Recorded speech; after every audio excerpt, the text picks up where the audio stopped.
नमस्कार दोस्तों, स्वागत करता हूं मैं आपका आपके अपने YouTube चैनल में।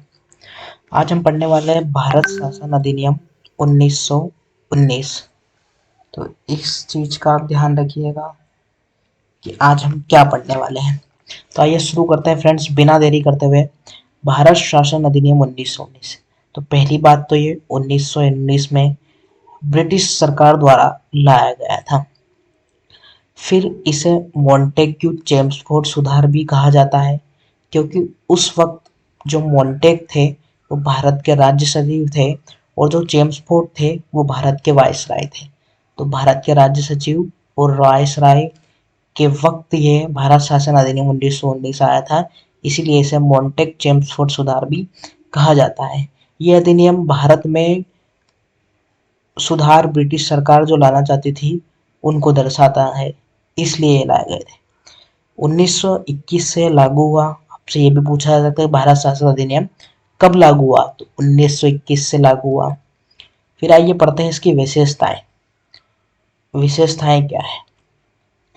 केंद्रीय व प्रांतीय विषयों की सूची की पहचान कर उन्हें पृथक कर राज्यों पर केंद्र का नियंत्रण कम किया गया। तो फ्रेंड्स, क्या किया गया? केंद्रीय व प्रांतीय विषयों की सूची तैयार की गई और राज्यों पर, प्रांतों पर केंद्र का नियंत्रण कम किया गया, ताकि भारतीयों को नियंत्रण दिया जाए प्रांतों का। धीरे धीरे यह शुरुआत यहाँ पे हो रही थी। तो प्रांतीय विषयों को दो विभागों में बांटा फ्रेंड्स, हस्तांतरित विषय, आरक्षित विषय। अब ये दो विषय थे। अब इसमें देख लेते अपन क्या क्या था। हस्तांतरित जो विषय थे वो उनका प्रशासन गवर्नर द्वारा विधान परिषद के प्रति उत्तरदायी मंत्रियों की सहायता से होता था।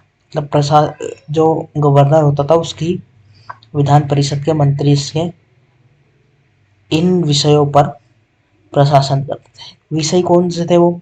शिक्षा, चिकित्सा, धार्मिक दान, पुस्तकालय, संग्रहालय आदि ये भारतीयों के पास थे। मतलब विधान परिषद में भारतीय चुन के आते थे। फिर आरक्षित, प्रशासन गवर्नर व उसकी कार्य परिषद के माध्यम से, मतलब इसमें यहाँ पे प्रशासन गवर्नर और उसकी कार्य परिषद के माध्यम से होता था। इसमें विषय कौन कौन से? वित्त, भूमि कर, न्याय, पुलिस, समाचार पत्र, बिजली। मतलब जो सारे इम्पोर्टेंट विषय थे वो आरक्षित विषय, और वो किसके हाथ में थे? गवर्नर के हाथों में थे। तो ये चीजें आप ध्यान रखिएगा। फिर जो ये प्रांतों में इस दोहरी व्यवस्था को जो अपनाया गया, हस्तांतरित और आरक्षित विषय वाली, इस दोहरी व्यवस्था को द्वैत शासन व्यवस्था कहा गया। और एक फैक्ट याद रखिएगा आपके, लियोनस कार्टियस को प्रांतों में द्वैत शासन का जनक माना जाता है। ये नाम है इनका, लियोनस कार्टियस। आगे बढ़ते हैं, और क्या क्या प्रावधान थे इस अधिनियम में। तो केंद्र में द्विसदनी व्यवस्था है वो प्रत्यक्ष निर्वाचन प्रारंभ। तो द्विसदनी व्यवस्था को देख लेते हैं पहले। राज्य परिषद बनाई गई और एक केंद्रीय विधानसभा बनी गई। जो आज राज्यसभा और लोकसभा का जो कंसेप्ट है वो कहीं ना कहीं यहीं की उपज है, भारत शासन अधिनियम 1919 की। तो राज्य परिषद और केंद्रीय विधानसभा, निर्वाचन प्रत्यक्ष होता था यहाँ पे। ये एक प्रावधान था। पहला प्रावधान हमने क्या देखा कि प्रांतों में द्वैत शासन चालू हुआ। दूसरा क्या हुआ? द्विसदनी व्यवस्था चालू की गई।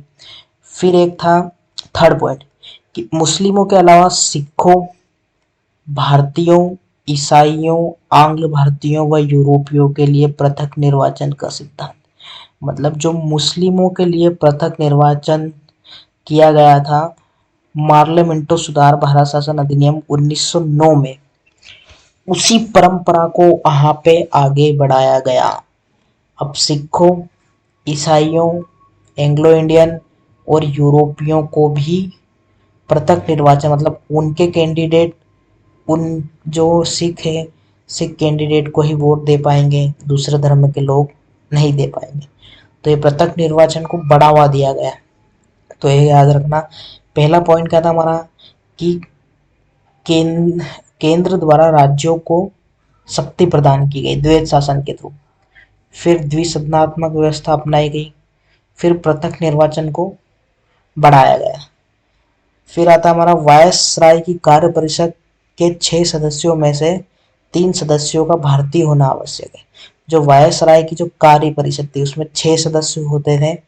इसमें सिर्फ कमांडर एंड चीफ, क्योंकि कमांडर एंड चीफ ब्रिटिश ही होता था, इनमें से 3 सदस्यों का भारतीय होना आवश्यक था, ये प्रावधान किया गया। फिर नेक्स्ट था संपत्ति कर या शिक्षा के आधार पर सीमित संख्या में लोगों को मताधिकार देने का प्रावधान किया गया, मतलब कुछ सीमित संख्या में। तो यहाँ पे इस सीमित संख्या में यहाँ पे पहली बार एक फैक्ट और निकला था, पहली बार महिलाओं को वोट देने का अधिकार इसी अधिनियम के थ्रू मिला। और जब यह अधिनियम आया इस समय ब्रिटेन के प्रधानमंत्री थे लॉर्ड जॉर्ज। तो आपसे ये भी पूछा जाता है महिलाओं को वोट देने का जब भारत में अधिकार मिला तब ब्रिटेन के प्रधानमंत्री कौन थे, तो लॉर्ड जॉर्ज थे। नेक्स्ट पॉइंट है हमारा, भारत में लोक सेवा आयोग के गठन का प्रावधान सन 1926 में ली आयोग की सिफारिश पर केंद्रीय लोक सेवा आयोग का गठन किया गया। मतलब एक जो यूपीएससी है जो आज के टाइम में, उसके गठन की बात यहाँ पे चल रही है, एक लोक सेवा आयोग होना चाहिए। और 1919 में उसका प्रावधान किया था, किंतु 1926 में इसकी यूपीएससी की स्थापना हुई। और किस आयोग की सिफारिश पर हुई, ली आयोग की सिफारिश पर। और इसमें एक और प्रावधान था फ्रेंड्स कि वैधानिक आयोग का गठन किया जाएगा जिसका कार्य 10 वर्ष बाद जांच करने के बाद अपनी रिपोर्ट प्रस्तुत करना था। मतलब जब यह 1919 में यह अधिनियम आया तो एक आयोग गठन किया जाएगा 1929 में, वह यह जांच करेगा कि यह जो शासन भारत शासन अधिनियम था यह कार्य इसका सही से हुआ या नहीं हुआ, और अपनी रिपोर्ट भेजना थी। फिर आते हैं फ्रेंड्स वही जिस आयोग की हमने बात करी, साइमन आयोग। नवंबर 1927 में आया। मैंने क्या बोला, 1919 में आना था, 10 साल बाद 1919 में आया था, 10 साल बाद 1929 में आना था, परंतु 1927 में आ गया निर्धारित समय से 2 वर्ष पूर्व। तो इसका हालांकि काफी विरोध हुआ था, लाला लाजपत राय इस प्रदर्शन करते टाइम विरोध में शहीद भी हुए थे। तो क्योंकि इसमें 2 साल पहले ये आ गया था और आयोग के सभी सदस्य ब्रिटिश थे, कोई भी भारतीय नहीं था। तो आप समझ सकते हो कि अगर सभी ब्रिटिश सदस्य हैं तो ब्रिटिश भारत शासन अधिनियम 1919 की तारीफ ही करेंगे, वो क्यों इसको खराब बताएंगे। तो यह चीजें इसलिए इसका विरोध बहुत हुआ था। 7 सदस्यीय आयोग था ये, इसमें जॉन साइमन इसके नेतृत्व करता थे। 1927 में आया, इसने रिपोर्ट प्रस्तुत की अपनी 1930 में।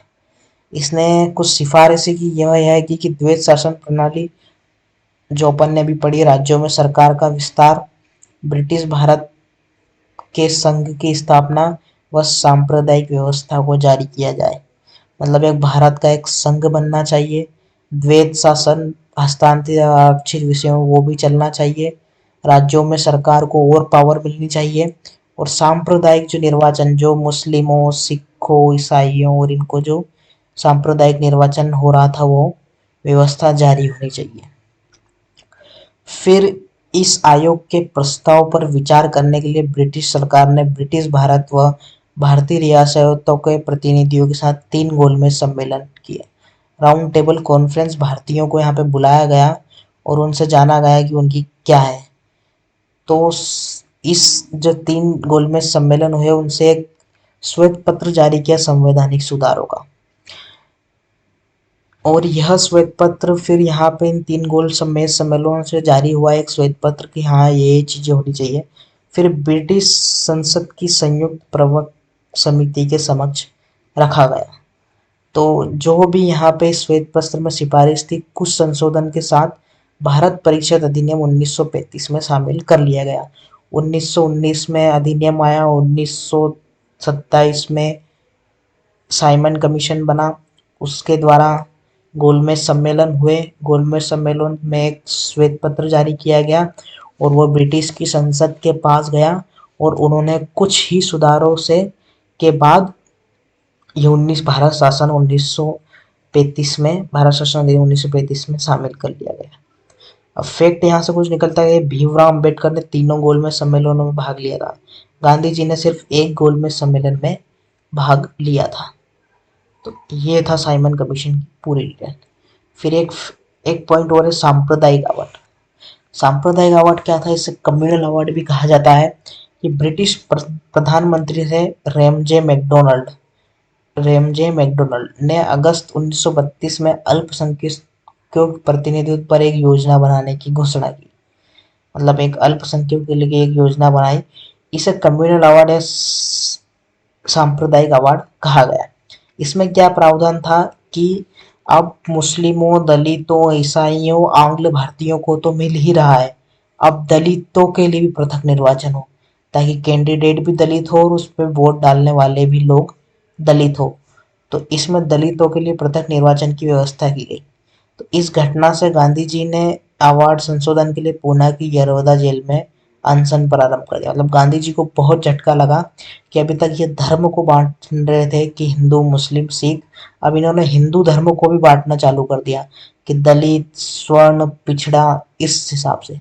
तो गांधी जी को ये बहुत बुरा लगा और उन्होंने पूना की यरवदा जेल में अनशन प्रारंभ किया। इसके बाद फिर कांग्रेस नेताओं और दलित नेता भीमराव अंबेडकर के बीच एक समझौता हुआ, जिसे पूना समझौता कहा गया। और इस समझौते में यह निकला कि संयुक्त हिंदू निर्वाचन व्यवस्था को बनाए रखा जाए, परंतु दलित लोगों के लिए कुछ स्थान आरक्षित कर दिए जाए। जैसे आज हर राज्य, हर विधानसभा और हर लोकसभा में कुछ सीटें शेड्यूल कास्ट और शेड्यूल ट्राइब के लिए आरक्षित रहती है। ये उसकी जड़ें ये यहाँ से हमें मिलती है कि दलितों के लिए भी स्थान आरक्षित कर दिए गए। तो फ्रेंड्स, ये था हमारा आज का टॉपिक, भारत शासन अधिनियम 1919। आपको ये वीडियो कैसा लगा आप जरूर बताइएगा कमेंट करके। धन्यवाद। मिलते हैं नेक्स्ट वीडियो में। जय हिंद।